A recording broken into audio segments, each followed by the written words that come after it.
Hello everyone, a very good morning and a warm welcome to the next session on JavaScript. In previous session, we have covered the topic called as operators in JavaScript. It is very familiar with the previous languages like C, C++, and Java. Almost all operators in JavaScript are very much similar to the operators in the previous programming languages. And in today's session, we mainly concentrate on control statements. As all we know that there are some statements in each and every programming language which are called as control statements, by which we can control the execution of the program. Similar to the previous control statements in all other languages, JavaScript also supports some of the control statements, right? So before going to discuss about the control statement, let us revise the previous session. So in the previous session, we have seen the topic of operators in JavaScript, right? So the operators in JavaScript are divided into different types, right? Are divided into arithmetic operators, relational operators, logical operators, assignment operators, increment or decrement operators, conditional or ternary operators, and bitwise operators. Right, so we have already seen some of the programs on all these things. Now in today's class we are going to cover about the control statements, right? So control statements, control structure, syntax, and working as same as a Java language, right? We have worked with Java in 2 semester, right? So the control statements syntax and working is 100% similar to Java programming language, right? So let us discuss what are the different control statements we have, right? So the first control statement is if, second one is switch case, third one is while, fourth one is do while, fifth one is for, sixth one is break, and seventh one is continue, right? So now these things can be categorized into different things. For example, under if statement, we have multiple things called as simple if, right? And we have if else, and we have nested if, right? If we have one if condition in another if condition, it is called as a nested if. Along with these things, along with the nested if, we have something called as cascading if. That means if we have a combination of if else, then it is called as a if else ladder or cascading if, right? So under if statement, these are the following things. We have simple if else, nested if, and cascading if, right? And one more thing is that if statement is called as two-way. It is called as two-way selection statement. It is two-way selection statement,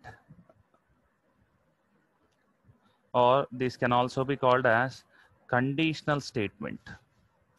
Two-way selection statement or two-way conditional statement. Whereas this particular switch case is called as n-way selection statement or conditional statements. So these two comes under conditional statements. These two comes under conditional statements. The other name for conditional statements are called as selection statements, right? So under if we can have simple if else, nested if. That is a different criteria, right? So these two things are called as conditional statements or selection statements. And whereas while is called as right? While is called as preconditional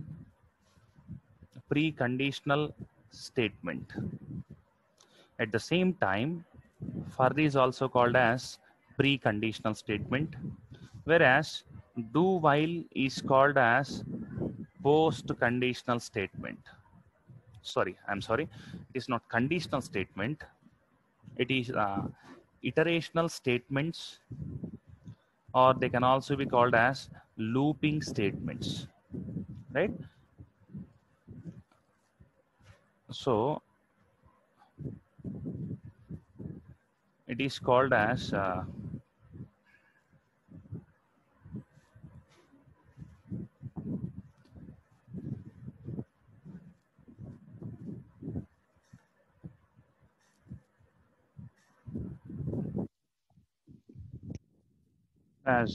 pre-iterational statement, or it can also be called as pre-looping statement. So these three things, right? These three things are called as iterational statements or looping statements. And we have two more things. They are called as jump statements. These two things are called as jump statements, right? So here in the first category, they are conditional statements or selection statements. There will be one condition. Depending on that condition, if the condition is true, some part of the program will get executed. In case if the condition is false, the other part of the program will get executed. So here execution of a part of the program is depending upon a condition. That's why these statements are called as conditional statements. Whereas here, by using these three statements, right, by using iterational or looping statements, we are executing the same part of code again and again. So if we execute a part of code again and again, it is called as iteration. So the statements which support iteration are called as iterational statements. And the other name for these iterational statements are called as looping statements. And we have two more things here, break and continue. Here, if we want to stop the execution of a program with some condition, we can have break statement here. Or if we want to skip the current iteration, we can have break statement here. So break statement will terminate the loop. Break statement will terminate the loop. Continue statement will skip that current iteration. Skip current iteration. So I will explain how I will skip the current iteration by using an example and how break statement can be used, right? So these are the things what we have to know before going to see about the examples on all these control statements, right? I will show one diagram for you, which will give some clarity regarding all these things. Remember this one. These two things are called as control statements or selection statements. These three are called as iterational statements or looping statements. These two are called as jump statements. If is a two-way selection statement, switch is a n-way selection statement. While and for loop are called as pre-iterational statements, pre-conditional statements, and do while is called as post-conditional statement. Why we call it as pre in the sense, after condition becomes true only, then it will execute the loop. Here, loop will be executed first, and then condition checking will be done next. That's why it is called as post-conditional checking statements, right? So let us clear all these things, and I will show one picture regarding this one.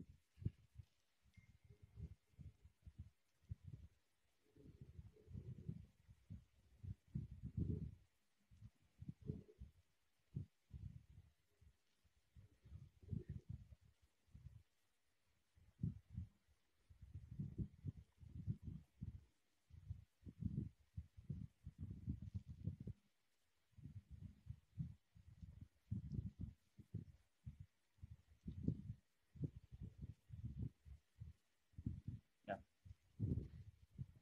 Right, you can see here how these control statements are divided.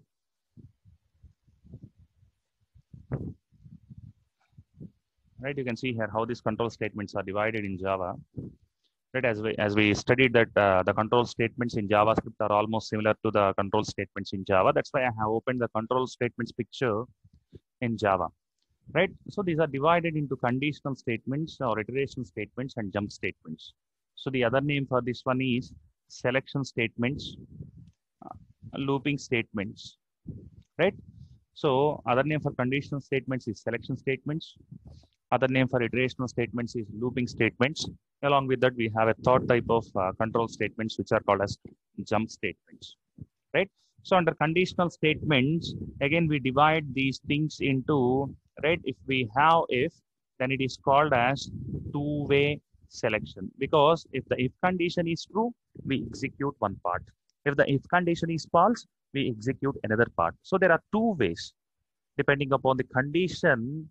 If the condition is true, we will go in one way. If the condition is false, we will go in another way. There are two ways. That's why if and if else or anything is called as two-way selection statements. Whereas in the switch case, there will be multiple number of paths. Depending upon the value, we select any one path. So there are n number of ways. That's why it is called as n-way selection, right?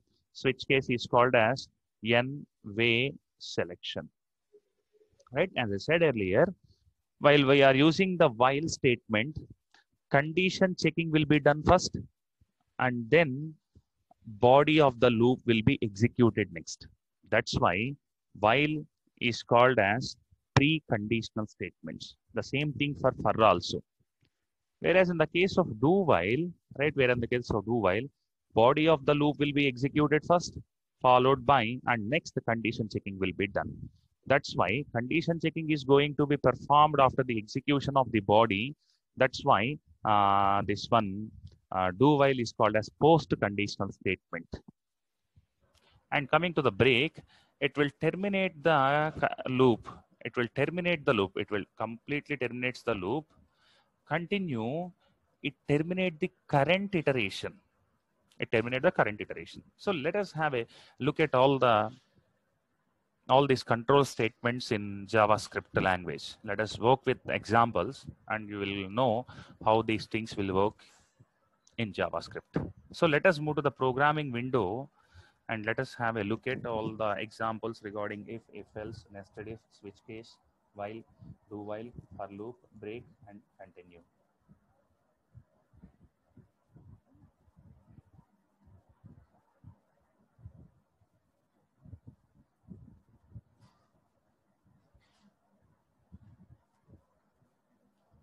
Right, let us take one new HTML document, right? So let us start writing from the beginning. Let us start with HTML, right?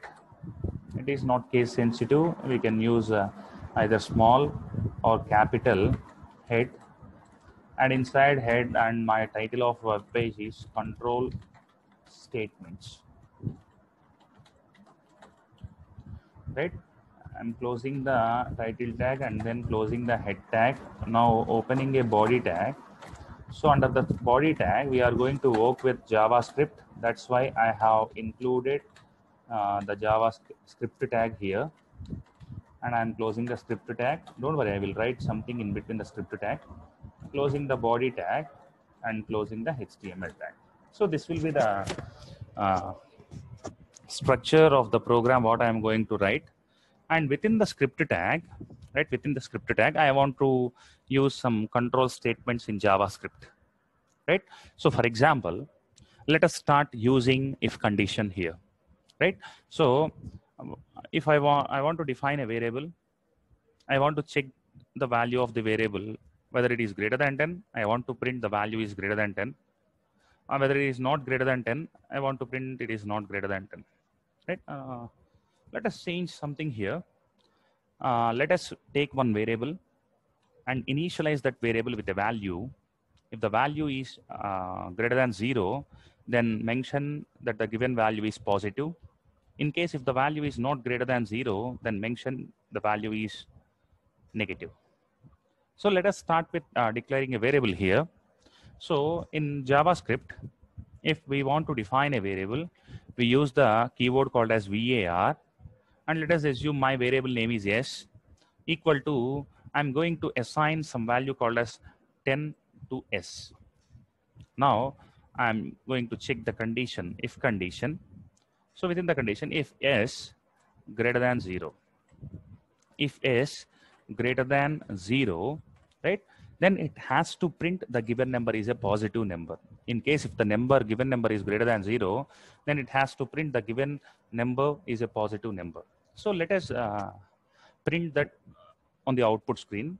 So in JavaScript, if you want to print something on the output screen, we use document.writeln. We use document.writeln. And what we want to print in case if s is greater than 0, we want to print the given number is positive. So the given number is positive will be printed over the output screen if the value of s is greater than 0. So this is what I want to include over the web page, right? So now let us save the code. Let us save the code. We are working with control statements. I am going to save this one with con.html. One second, that name is already existing there. I want to save this one with control.html. Right now, let us check. Let us verify where that control.html is located. It was saved there in, you can see here, it was saved there in documents. So let us move to the documents here and let us find control.html. Here it is. Let us make a double click here in order to view the output, right? 1 second. So the output of the of this particular code is the given number is positive. So this is possible because here the s value is 10 and 10 is greater than 0. So 10 is greater than 0 because of the condition is true, right? It has entered the loop, it has entered the block, and it has printed the given number is positive, right? Now, make something change here. I have given something called as -10. So S is initialized with -10. So let us see what will be the output of this code. I'm saving this code. And I'm making a refresh here in order to view the output. So if I made a refresh here, nothing is displaying. So why nothing is displaying? In the sense we have given -10 and -10 is greater than 0. The condition is false, right? The condition is false here. Because of the condition is false, it has not entered the block. It has went executing the next lines of the program. On the next lines of the program, there is nothing to display in the output of the screen. That's why it has not printed the thing. So, but if we want to print the given number is negative in case of condition is false, then we can use the thing called as else, right? Else, use some block here. Now, print something like the given number is negative, right? The given number is negative. So now, save the code by pressing on Ctrl S and make a refresh here. Right, you can see here the given number is negative. Right here, what happened is the condition became false because it is -10. The condition became false, and it has executed the else block without entering this particular if block. It has executed the else block without entering if block. It has executed else block. So let us check what happens if the condition is true. Let us change the value of s to 10. I have saved this program, and now I'm making a refresh here. If I made a refresh here, if you observe, it has printed only the given number is positive, right? Why it has printed given number is positive? Because the value of s is true, the condition is true, and it has entered the if condition. If the control enters the if condition, it will directly execute the next part of code. It will never enter the else block from the if block, right? If condition is true, if block will get executed. If condition is false, else block will get executed. So that the other thing will not get executed in case of if else condition, right? And next one, let us see one thing under nested if. Let us use the nested if condition here. I'm deleting this one. Let us assume S will store some marks called as 70 marks, right? What I have given is student passed. Here my condition is if the marks are greater than 60, let us give here 75. If the marks are greater than 60, it has to write document.write-ln student passed, right, in first class, student passed in first class. And inside this one, I want to write one more condition. My condition here is if S greater than 70, in case if the student secured more than 70 marks, what I want to print is, I want to print with the distinction. One second. I want to print here with distinction.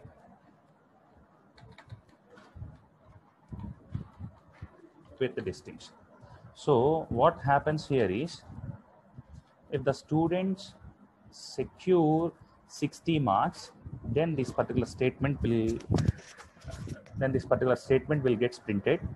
In case if the student secures more than 70 marks, this particular statement will also be added to this one, right? So here I have given S equal to 75, which means 75 is greater than 60, right?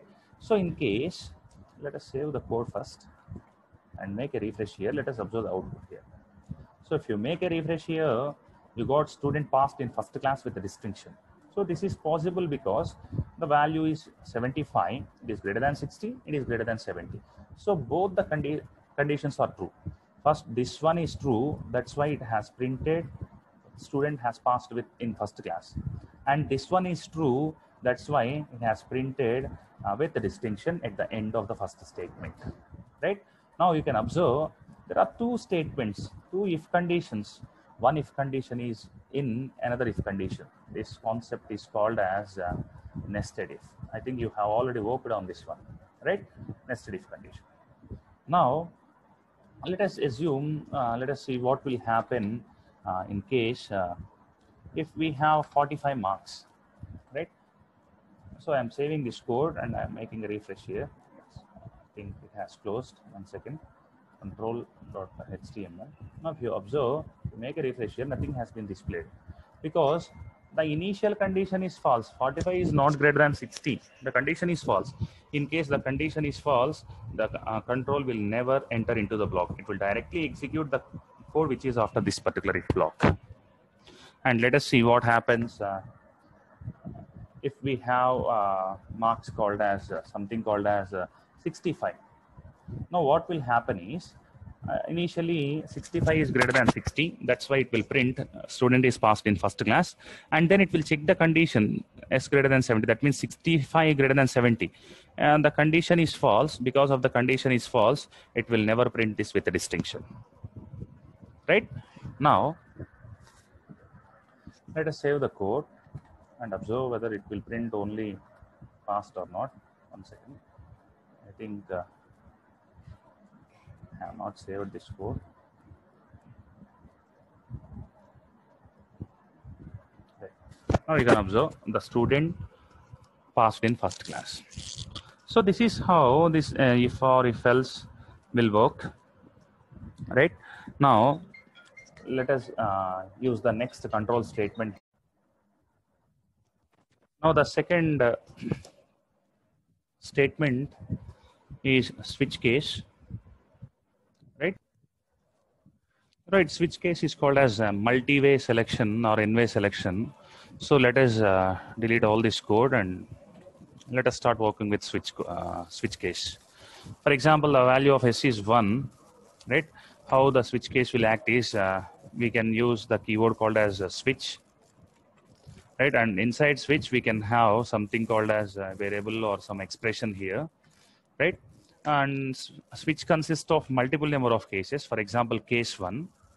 So if the, not CSC, sorry, case 1. So in case of case 1, what I want to print is document dot write ln, right? I want to print something called as Monday here, Monday.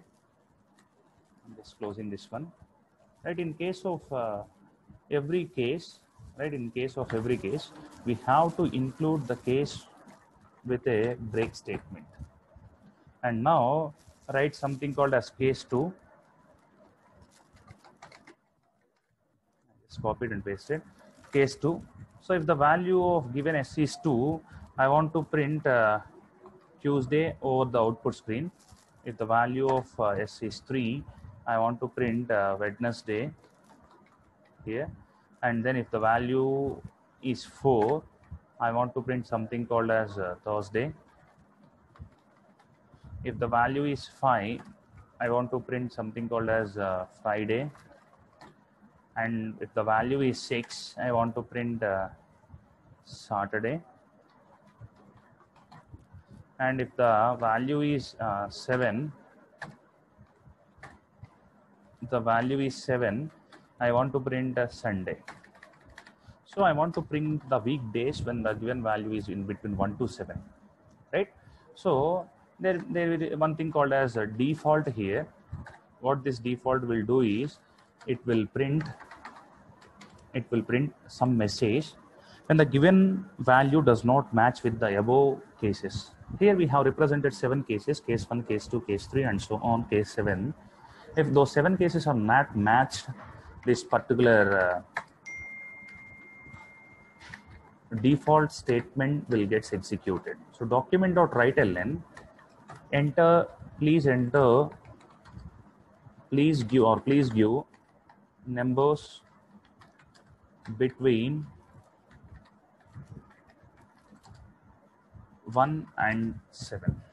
So please enter the numbers between 1 and 7. And for default, there is no need of break statement. So if break statement is used, the block gets terminated. So in case if the default gets executed, there is nothing to terminate. It is the last statement of the block. If it is executed, almost the block execution will get completed. So there is no need of break statement here for default statement. So this is what we have given here. Now let us save the code. Let us save the code and let us open this control and you can observe here the output of the code is Monday. Why? Because it is Monday in the sense we have given the value of S is 1, right? In case of 1, if the value or given value is 1, it will print Monday. You can observe here nothing has been printed, right? Nothing has been, because why nothing has been printed in the sense we have used this particular break statement. So this break statement, what it will do is it will bring you out of the loop.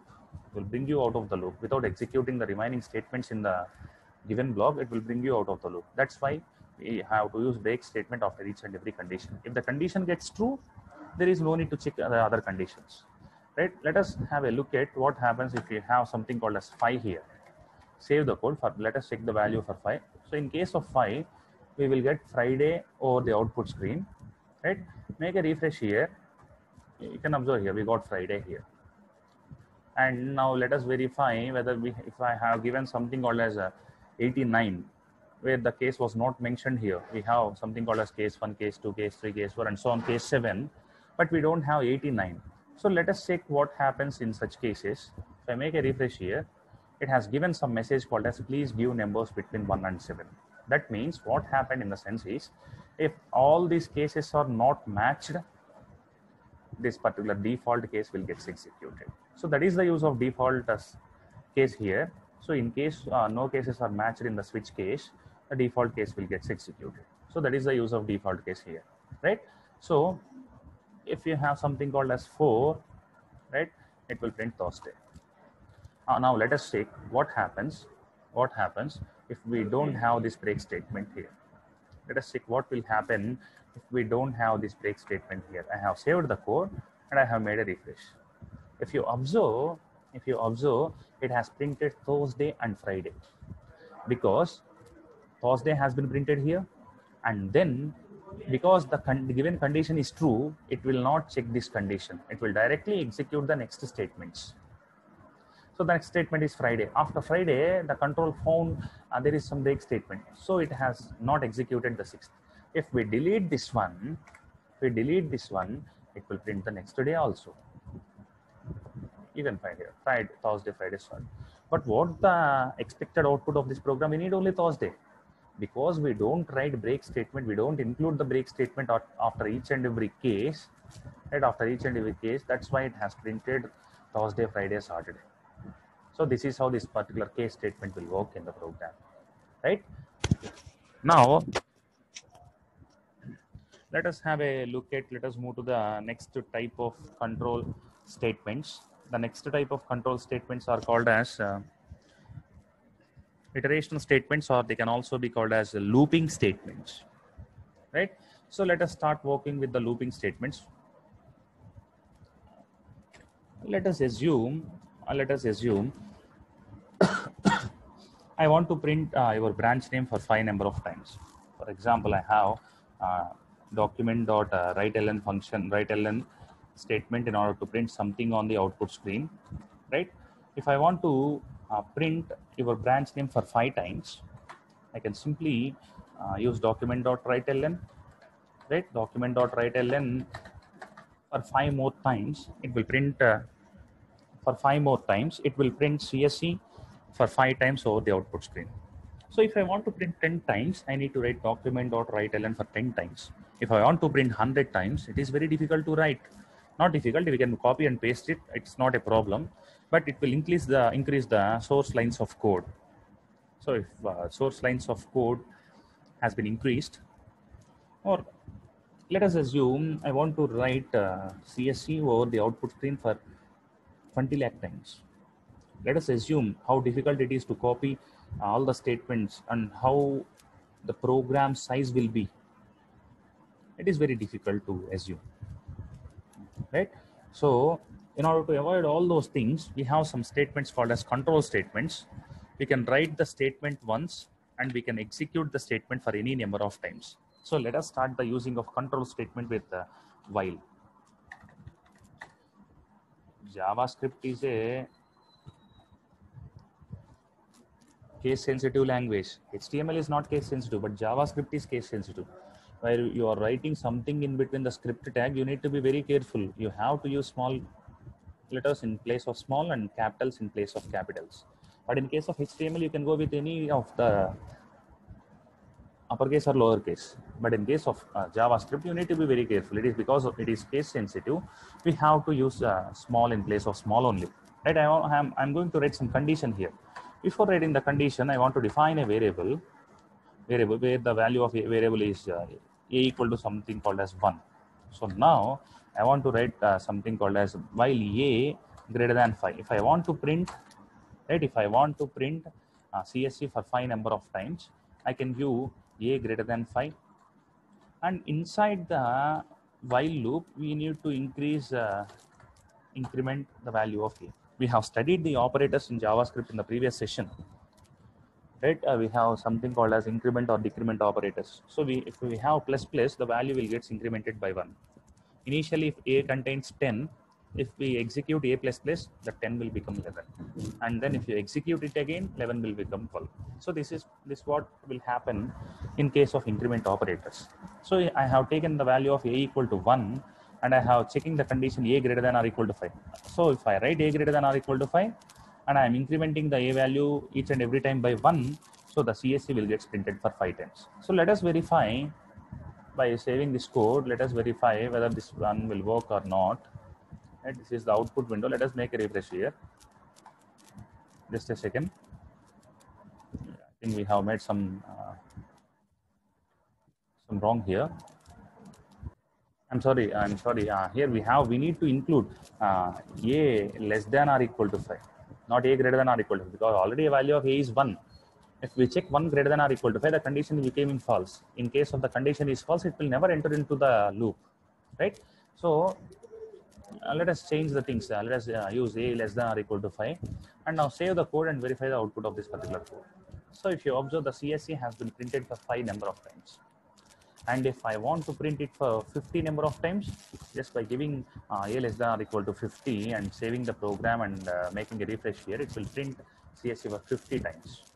So if we don't have this while or do while or for loop, we have to write this document.writeln for 50 times. Right? If I want to print the value with 500 number of times, simply by giving 500 in the condition, it will print the CSC for 500 number of times. I hope now you all understand what is the need of these control statements in any other programming languages also. Now, instead of printing this CSC, I want to print the numbers between 1 to or 500. Simply by giving A here, it will print the values between 1 to 500. Let us see. Let us make a refresh here and open the thing, and you can observe here 1, 2, 3, 4, 5, 6, 7, 8, 9, 10, and so on 500. Right? This is the power of programming. This is the power of control or looping statements. If I want to print the numbers between 1 to 5000, I can simply print them by changing the condition with 5000. You can see here the numbers are started from 1 and it has printed up to 5000. Right? So now if I want to do the same thing in reverse, for example, I want to print the numbers from 5000 to 1. Let us exchange these two things, A equal to 5000, and change the symbol A greater than or equal to 1, A greater than or equal to 1. If you change these two things, and instead of increment operator, use the minus operator. So 5000 will get printed first, and 5000 will become 4,999, and it will be printed next, and it will be decremented to 4,998, and then it will be printed. So let us verify whether it will print the numbers in reverse order from 5000 to 1 or not. So it has started with 5000 and it has ended with number 1. Right? This is how we can make changes in the program according to our particular need. Right? With this, I am going to close for today's session. In the next session, we will start with the do-while loop, and then we will continue with for loop. After that, we will see how break and continue statement will work in JavaScript programming. So those things are very common in all the programming. Right? So I hope you all enjoyed today's session. And one more thing is that I think some of the people may feel bored. Why? Because I'm explaining these things in the sense because you have to go to the interviews after the 6 or 7 months. You will face most of the people need some clarity regarding all these control statements. That's why I'm going a bit slower with these control statements. Some of the people may understand and some of the people may know, and some of the people had worked hard on these control statements, even though it's my responsibility to explain each and everything in detail. That's why I'm going with examples for each and every topic in JavaScript. Hope you understand. And the people who want to learn, they can easily learn by using these videos. And if you have any doubts regarding today's session, you can just make a comment. And I really thank each and everyone for being here. And in the next session, we will continue with the do while loop, for loop, and break and continue statements. And this session, thank you and thanks a lot.